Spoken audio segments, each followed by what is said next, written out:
আমায় দে রে দে ছাড়িয়া। বাস্তবে সে ভিডিওটা ভালো ভিউ হয়েছে। আপনারা আমার পিছনে যে ভাইকে নৌকা বাইতে দেখছেন, এর আগে একটি ভিডিও আমি ভাইকে নিয়ে করছিলাম। তো উনি মূলত নওপাড়া ফেরিঘাট অঞ্চলে তার বাসা। সকাল থেকে শুরু করে এই ঘাটেই নৌকা বাওয়া শুরু করে।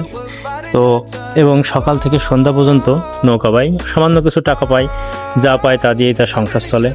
তার মন মানসিকতা অনেক ভালো। আমাকে দেখেই সে কিন্তু ওপার থেকে এপারে এসে আমাকে দ্রুত পার করে নিয়ে গেল। তো আসলে তার সাথে কথা বলে তার সম্পর্কে বিস্তারিত জানলাম। সে অনেক দিন যাবৎ, অনেক ছোটোবেলা থেকে এই ঘাটে নৌকা বায়, আর এখনও তার ইচ্ছা এই কাজই করে যাবে যতদিন বেঁচে থাকে।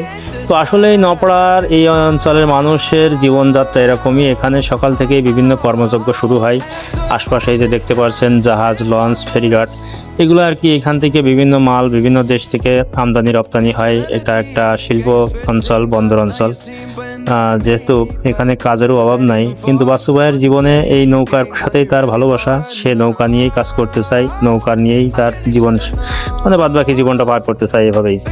তো আপনাদের সাথে ভিডিওটি শেয়ার করলাম। পরবর্তীতে তার কোনো মরুম ভালোবাসা তোমারে, রাগের মাথায় কহিলে কিছু রাইখো নাই অন্তরে বন্ধু, রাগের মাথায় কহিলে কিছু রাইখো নাই অন্তরে।